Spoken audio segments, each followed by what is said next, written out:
جمال الوجود بذكر الإله وتصفو الحياة بنور هداه. جمال الوجود بذكر الإله وتصفو الحياة بنور هداه. بسم اللہ الرحمن الرحیم. آج میں آپ کے سامنے 12ویں پارے کا خلاصہ اور تفسیر پیش کروں گا. اعوذ باللہ من الشیطان الرجیم. بسم اللہ الرحمن الرحیم. وما من دابۃ الا علی اللہ رزقها. 12واں پارہ 11ویں پارے کے اختتام میں سورہ ہود شروع ہوتی ہے اور 12ویں پارے میں ہی پھر سورہ ہود زیادہ تر چلتی ہے. سورہ ہود میں اللہ تعالیٰ نے انبیاء کے واقعات بہت تفصیل سے بیان کیے ہیں. پارے کی ابتدا ہوتی ہے وما من دابۃ فی الارض الا علی اللہ رزقها. فرمائے زمین پر چلنے والا کوئی بھی ایسا چوپایا یا جانور یا انسان یا کوئی بھی مخلوق ایسی نہیں ہے جس کا رزق اللہ نے اپنے ذمے نہ لیا ہو. اس صورت میں اللہ تعالیٰ نے انسان سے ایک شکایت بھی کی ہے وَلَئِنْ أَذَقْنَا الْإِنسَانَ مِنَّا رَحْمَةً. ہم جب انسان کو کوئی رحمت پہنچاتے ہیں تو وہ بجائے شکر ادا کرنے کے لَفَرِحٌ فخور اترانے لگتا ہے. اور اگر کوئی مشکل آتی ہے انسان پر تو بجائے اس کے کہ وہ امید کا دامن ہاتھ سے نہ چھوڑے، اللہ سے دعا مانگے، وہ کیا ہوتا ہے کہ لیؤوس کفور، نا امید ہو کر ناشکری کی باتیں کرنا شروع کر دیتا ہے. سوائے ان لوگوں کے جو نیک اعمال اختیار کرتے ہیں تو وہ لوگ ایسے نہیں ہوتے. ان پر جب کوئی غم آتا ہے تو صبر کرتے ہیں اور نا امید نہیں ہوتے، اور جب کوئی خوشی آتی ہے تو شکر کرتے ہیں، اتراتے نہیں. اس صورت میں اللہ تعالیٰ نے نوح علیہ السلام سے پھر پیغمبروں کے واقعات کو شروع کیا. سب سے پہلے نوح علیہ السلام کا واقعہ کہ نوح علیہ السلام اپنی قوم کو سمجھاتے ہیں کہ اللہ کے سوا کسی کی عبادت نہیں کرو، تم شرک کرو گے تو مجھے ڈر ہے کہ تمہارے اوپر اللہ کا عذاب نہ آ جائے. قوم جواب میں کہتی ہے کہ ما نراک الا بشرا مثلنا. دو طنز کی یہ قوم نے. ایک تو یہ کہ ہم دیکھتے ہیں کہ آپ خود ایک انسان ہو، ہماری طرح کھاتے ہو، پیتے ہو، بازاروں میں خریداری کرتے ہو، ہماری طرح کے انسان ہو. دوسرا بہت بڑا اشکال ہمیں یہ ہے کہ آپ کے جو فالوورز ہیں وہ قوم کا غریب طبقہ ہے، مسکین طبقہ ہے. ہم اگر آپ کے ساتھ بیٹھنا چاہیں تو اس طبقے کو آپ ہٹائیں گے، ہمارے لیے الگ سے کوئی نشست ہوگی، ہم ان غریبوں کے ساتھ نہیں بیٹھ سکتے. وما نراک اتبعک الا الذین هم اراذلنا بادی الرأی، کہ جو دیکھنے میں ہی ہمیں لگتے ہیں کہ قوم کے پسترین لوگ ہیں. تو نوح علیہ السلام نے قوم سے جواب میں کہا من ینصرنی من اللہ ان طردتہم. اے میری قوم، اگر میں ان غریب اور مسکین لوگوں کو اپنی مجلس سے بھگا دوں گا تو مجھے اللہ کے عذاب سے کون بچائے گا؟ میں ان کو نہیں بھگا سکتا، کیونکہ جیسے یہ تم اللہ کی مخلوق ہو، یہ بھی اللہ کی مخلوق ہے. تو مقصد یہ تھا کہ بات کو دیکھو کہ میں کیا کر رہا ہوں، یہ نہ دیکھو کہ قوم یعنی تم نے جو معیار بنایا ہوا ہے کہ وہ اعلیٰ اور کمتر کا، کہ دولت اور ثروت، یہ معیار تمہارا غلط ہے. نوح علیہ السلام قوم کو سمجھاتے ہیں کہ میں تم سے کسی اجر کا مطالبہ نہیں کرتا. اس 950 سال میں دعوت میں نے تمہیں دی ہے اور میں نے تم سے کوئی 1 روپیہ بھی کبھی نہیں مانگا اس دعوت پر، تو یہ میرے اخلاص کی دلیل ہے. مگر قوم بحث کرتے کرتے کرتے جب بہت 950 سال گزرے تو قوم کہنے لگی جادلتنا فاکثرت جدالنا. اے نوح، بہت جھگڑا ہو گیا، بڑا لمبا عرصہ ہو گیا ہماری آپس میں بحث، اب ختم نہیں ہو رہی. فاتنا بما تعیدنا ان کنت من الصادقین. اب ایسا کر کہ جس عذاب کا تو ہم سے وعدہ کرتا ہے نا کہ اللہ عذاب لائے گا، اب تو اس عذاب کو لے آ اگر تو دعوے میں سچا ہے. نوح علیہ السلام نے کہا کہ انما یاتیکم بہ اللہ ان شاء. اللہ چاہے گا تو وہ عذاب تمہارے اوپر آ جائے گا. ولا ینفعکم نصحی. میں تمہاری خیر خواہی چاہتا تھا لیکن میری نصیحت تمہیں فائدہ نہیں پہنچا رہی. اس کے بعد نوح علیہ السلام کو وحی ہوتی ہے اوحی الی نوح انہ لن یؤمن من قومک الا من قد آمن. اے نوح، جتنے لوگ ایمان لا چکے ہیں اب ان میں مزید کوئی ایمان نہیں لائے گا، لہذا آپ نے کیا کرنا ہے وصنع الفلک باعیننا ووحینا. آپ ہماری نگرانی میں کشتی تیار کرنا شروع کریں. ویصنع الفلک، قرآن کہتا ہے نوح علیہ السلام کشتی تیار کرتے تھے. لوگ قریب سے گزر کے مذاق اڑاتے. نوح علیہ السلام کہتے ہیں عنقریب ہم تمہارا مذاق اڑائیں گے. یہاں تک کہ جب ہمارا حکم آ گیا اور زمین کے سوتوں سے اور ہر جگہ سے پانی ابلنا شروع اور آسمان سے بھی پانی برسنا شروع، اللہ فرماتے ہم نے نوح سے کہا کہ آپ اپنے ایمان والوں کو اور ہر جانور کے ایک ایک جوڑے کو آپ اس کشتی میں سوار کر لیں. نوح علیہ السلام کا بیٹا قریب کھڑا ہوا ہے اور پانی کی سطح اوپر آ رہی ہے. ونادى نوح ابنہ وکان فی معزل یا بنی ارکب معنا. اے میرے بیٹے آ جا، میرے ساتھ سوار ہو جا. تو بیٹا جواب میں کہتا ہے کہ یعصمونی من سآوی الی جبل یعصمونی من الماء. اے میرے والد، میں پہاڑ پہ چڑھ جاؤں گا جو مجھے اس پانی کے عذاب سے بچا لے گا. نوح علیہ السلام کہتے ہیں لا عاصم اليوم من امر اللہ الا من رحم. آج اللہ کے عذاب سے کوئی نہیں بچا سکتا سوائے وہ جس پر اللہ ہی خود رحم کرے۔ یہ بحث چل رہی ہے نوح علیہ السلام کی، وحال بینہم الموج فکان من المغرقین۔ قرآن کہتا ہے ایک موج درمیان میں آئی ہے اور نوح علیہ السلام کا بیٹا غرق ہو گیا۔ نوح علیہ السلام اللہ سے دعا کرتے ہیں، اے میرے رب ان ابنی من اہلی، میرا بیٹا میرے اہل میں سے ہے، میرے خاندان میں سے ہے، وَإِنَّ وَعْدَكَ الْحَقُّ، تو نے تو وعدہ کیا تھا کہ میرے اہل کو بچائیں گے، تیرا وعدہ سچا ہے۔ نوح علیہ السلام کو اللہ تعالیٰ جواب دیتے ہیں، یا نوح انہ لیس من اہلک، تیرا بیٹا تیرے اہل میں سے نہیں ہے، انہ عمل غیر صالح، اس کا عمل درست نہیں ہے۔ نوح علیہ السلام اللہ سے توبہ کرتے ہیں کہ اللہ میں نے تجھ سے ایسی بات کا مطالبہ کیا کہ جو جس سے تو ناراض ہوتا ہے، تو لہذا میں تیری طرف توبہ کرتا ہوں۔ جب طوفان تھما ہے، اللہ فرماتے ہیں ہم نے نوح علیہ السلام کو حکم دیا، اہبط بسلام منا وبرکات علیک وعلی امم ممن معک، اے نوح اب آپ اس زمین پر اتر جائیے سلامتی اور برکتوں کے ساتھ۔ یہ سلامتی اور برکتیں آپ پر بھی اور وہ قوم جو آپ کے ساتھ ہے ان پر بھی، اور پھر آپ کی نسل میں ایسے لوگ پیدا ہوں گے جو اللہ کی نافرمانی کریں گے، پھر ان پر اسی طرح سے عذاب دوبارہ آئے گا جیسے کہ اس پہلے عذاب آیا۔ اس کے بعد اللہ تعالیٰ نے قوم عاد کا تذکرہ کیا۔ ہود علیہ السلام قوم عاد کے پاس گئے، بڑے طاقتور لوگ تھے یہ، ان کو کہہ رہے ہیں استغفروا ربکم، اپنے رب سے استغفار کرو، بت پرستی کو چھوڑ دو، یرسل السماء علیکم مدرارا، اللہ تم پر آسمان سے بارشیں برسائے گا۔ لیکن قوم جواب میں کہتی ہے کہ ہمارے بتوں نے آپ کے اوپر کچھ جادو وادو کر دیا ہے جس کی وجہ سے آپ ایسی باتیں کر رہے ہو۔ ہود علیہ السلام کہہ رہے ہیں تمہارے بت میرا کچھ بھی نہیں کر سکتے، میں اللہ پہ اعتماد اور توکل کرتا ہوں۔ اللہ فرماتے ہیں کہ اس قوم پر بھی ہمارا عذاب آیا، تلک عاد جحدوا بآیات ربہم، یہ قوم عاد تھی جنہوں نے اپنے رب کی نشانیوں کا انکار کیا۔ اللہ فرماتے ہیں کہ یہ قوم بھی تباہ و برباد ہو گئی۔ اس کے بعد اللہ تعالیٰ نے قوم سمود کا تذکرہ کیا، ناپ تول میں کمی کرتے تھے، صالح علیہ السلام نے سمجھایا ان کو، تو قوم کہتی ہے کوئی معجزہ لایا جائے۔ صالح علیہ السلام نے پہاڑ سے اونٹنی پیدا کی اور کہا کہ اس کو ہاتھ مت لگانا، فعقروہا، لیکن قوم نے اونٹنی کی ٹانگیں کاٹ ڈالیں۔ صالح علیہ السلام نے بتایا کہ 3 دن تک انتظار کرو، اس کے بعد عذاب آ جائے گا۔ اللہ فرماتے ہیں جب 3 دن کے بعد عذاب آیا، ہم نے صالح علیہ السلام اور ایمان والوں کو بچا لیا اور اس قوم کو ہم نے تباہ و برباد کر دیا۔ اس کے بعد اللہ تعالیٰ نے لوط علیہ السلام کا تذکرہ کیا کہ خوبصورت نوجوان لوط علیہ السلام کے گھر میں آتے ہیں تو فرشتے ہوتے ہیں اصل میں، لوط علیہ السلام کو پتہ نہیں چلتا، قوم آ جاتی ہے بدکاری کی نیت سے، لوط علیہ السلام پریشان ہوتے ہیں کہ لو ان لی بکم قوۃ او آوی الی رکن شدید، کاش میں کسی طریقے سے اپنے مہمانوں کی عزت کی حفاظت کر سکوں، کاش میرا کوئی دوست مددگار ہوتا۔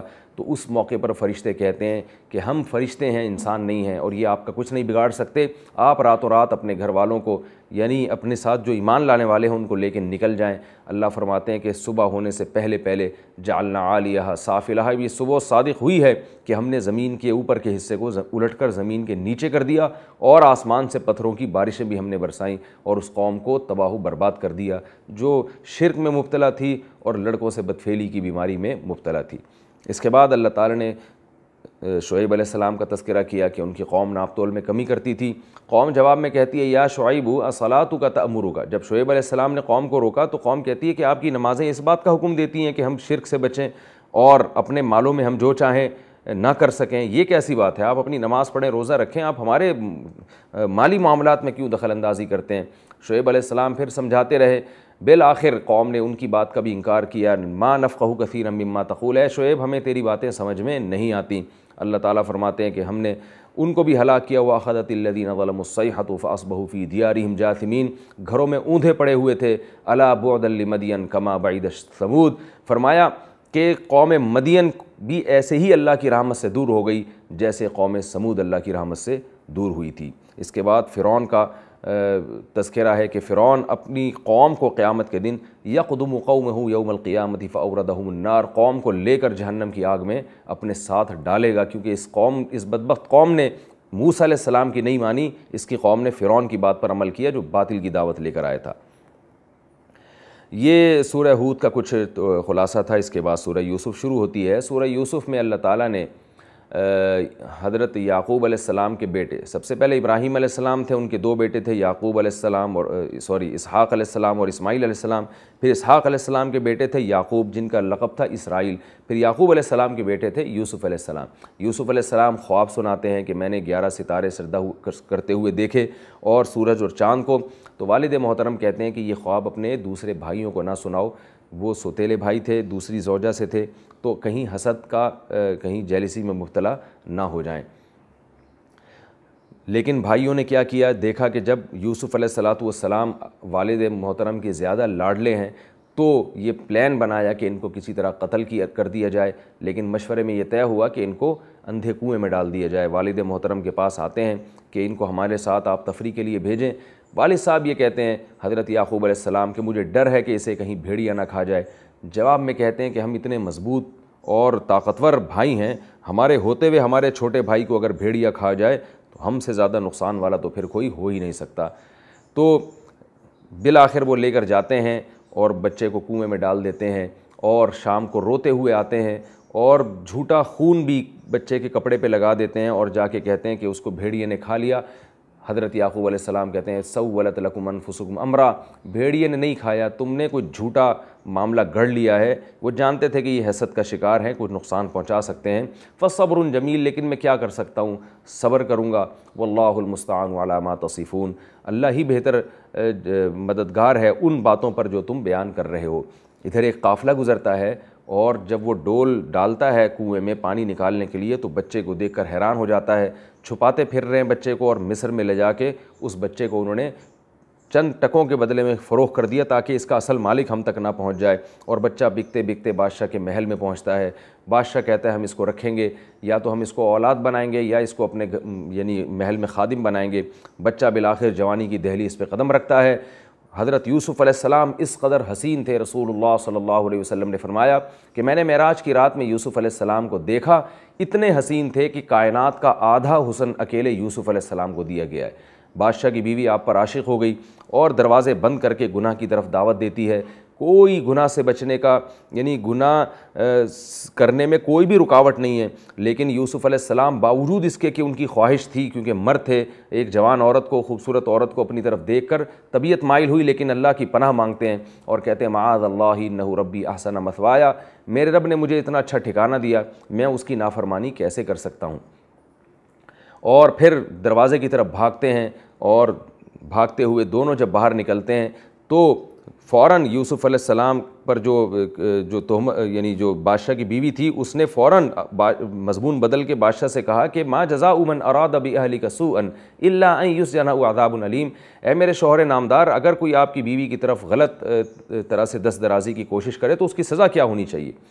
یوسف علیہ السلام نے کہا کہ اس نے میری طرف غلط ارادہ کیا ہے، اور اللہ تعالیٰ فرماتے ہیں وَشَهِدَ شَاهِدٌ مِّنْ أَهْلِهَا، بادشاہ کی بیوی ہی کے خاندان میں ایک شخص نے کہا کہ بھئی دیکھ لو کرتا کہاں سے پھٹا ہوا ہے۔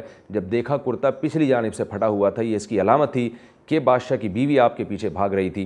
بادشاہ نے فوراً کہا اِنَّهُ مِنْ كَيْدِكُنَّ، یہ تیری تدبیر ہے، إِنَّ كَيْدَكُنَّ عَظِيمٌ، اور تم لوگوں کی تدبیریں بڑی سخت ہوا کرتی ہیں، یعنی تم عورتیں جب کسی کو بدنام کرنے پر آؤ تو بہت سخت تدبیریں کر کے اس کو بدنام کر سکتی ہو۔ لیکن یہ بات جنگل کی آگ کی طرح پھیل گئی شہر میں۔ قال نسوة فی المدینہ امرأۃ العزیز تراود فتاها عن نفسی، شہر کی بڑی بڑی عورتیں کہنے لگیں کہ بادشاہ کی بیوی کو دیکھو اپنے گھر کے ایک غلام پر عاشق ہو گئی ہے۔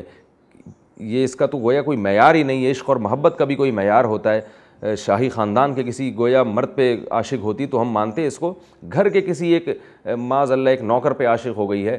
تو بادشاہ کی بیوی کو یہ طعنہ برداشت نہ ہوا، اس نے ارادہ کیا کہ میں ذرا یوسف علیہ السلام کی زیارت کرواؤں ان عورتوں کو، تاکہ ان کو پتہ چلے کہ میں جس پہ عاشق ہوئی وہ کس قدر حسین ہے اور اس عشق میں معذور ہوں۔ ان عورتوں کی دعوت کی گئی اور ان کے ہاتھ میں چھری پکڑائی گئی ہے، اور یوسف علیہ السلام کو حکم دیا کہ یہاں سے نکل کے جائیں۔ یوسف علیہ السلام جب عورتوں کی نظر پڑی، قلنا حاش للہ ما ھذا بشرا، کہنے لگیں اللہ کی قسم یہ انسان نہیں ہے، ان ھذا الا ملک کریم، یہ ایک آسمان سے فرشتہ ہے جو زمین پر اتر کر آ گیا ہے۔ وقطعنا ایدیہن، اور بوکھلاہٹ میں اپنے ہاتھوں کو کاٹ ڈالا، زخمی کر دیا۔ فوراً بادشاہ کی بیوی نے کہا ھذا الذی لمتننی فیہ، یہ ہے وہ جس کے بارے میں تم مجھے ملامت کر رہی تھی۔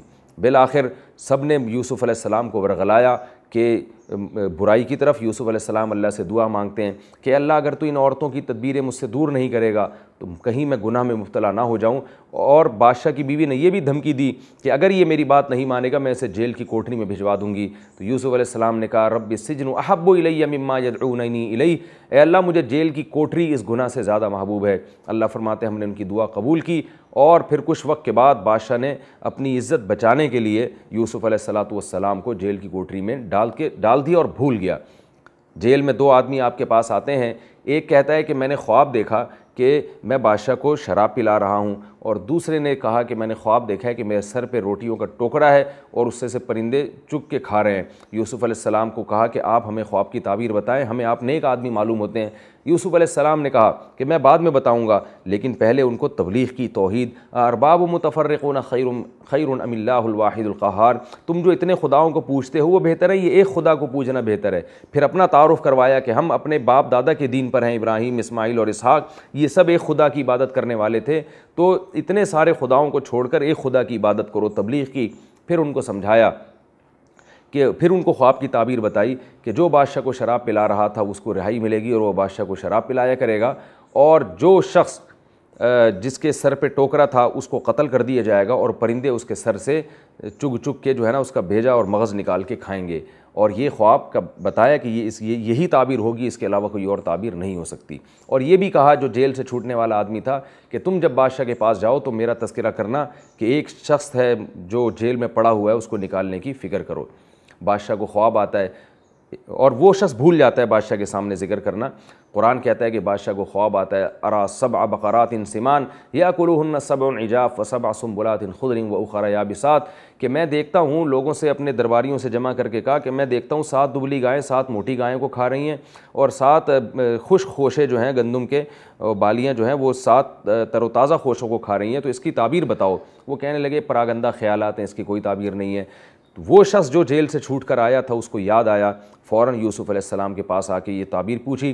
یوسف علیہ السلام نے فرمایا کہ 7 سال تک تو پیداوار ہوگی، اس کے بعد 7 سال قحط پڑنے والا ہے، اس پچھلے 7 سال میں جو اسٹور کیا ہوگا اگلے قحط میں وہی تم چلاؤ گے، اور پھر اس کے بعد بارشیں ہوں گی. بادشاہ نے یہ تعبیر سنی تو بڑا خوش ہوا اور یوسف علیہ السلام کو بلایا. جب یوسف علیہ السلام کے پاس قاصد آتا ہے تو یوسف علیہ السلام کہتے ہیں ارجع الی ربک، بادشاہ کے پاس جاؤ اور پہلے میری برات کا اعلان کرواؤ، ان عورتوں کی زبان سے ان سے پوچھو کہ کیا میں برا ہوں یا ان عورتوں نے میرے ساتھ برائی کی. تو وہ عورتیں بیک زبان ہو کر کہتی ہیں حاشا للہ ما علمنا علیہ من سوء، بادشاہ کی زوجہ بھی کہتی ہے اور عورتیں بھی کہ اللہ کی قسم یہ نیک شخص ہے، نیک نوجوان ہے، ہم نے اس میں کوئی برائی نہیں پائی. یوسف علیہ السلام نے فرمایا یہ میں نے برات کا اعلان اس لیے کروایا ہے لیعلم انی لم اخنہ بالغیب، کہ میں نے بادشاہ کے ساتھ اس کی غیر موجودگی میں خیانت نہیں کی، وان اللہ لا یہدی کید الخائنین، اور اللہ خیانت کرنے والوں کو کبھی درست راہ نہیں دکھاتے. یہ 12ویں پارے کا کچھ خلاصہ تھا جو میں نے آپ کے سامنے پیش کیا. یوسف علیہ السلام کا یہ واقعہ 13ویں پارے میں جا کے ختم ہوتا ہے، تو اس کے خلاصے اور تفسیر میں اس واقعے کی تکمیل کروں گا. اللہ تعالیٰ سے دعا ہے کہ اللہ تعالیٰ قرآن مجید کے احکام پر دل و جان سے عمل کرنے کی توفیق عطا فرمائے. وما علینا الا البلاغ. جمال الوجود بذكر الإله وتصفو الحياة بنور هداه. جمال الوجود بذكر الإله وتصفو الحياة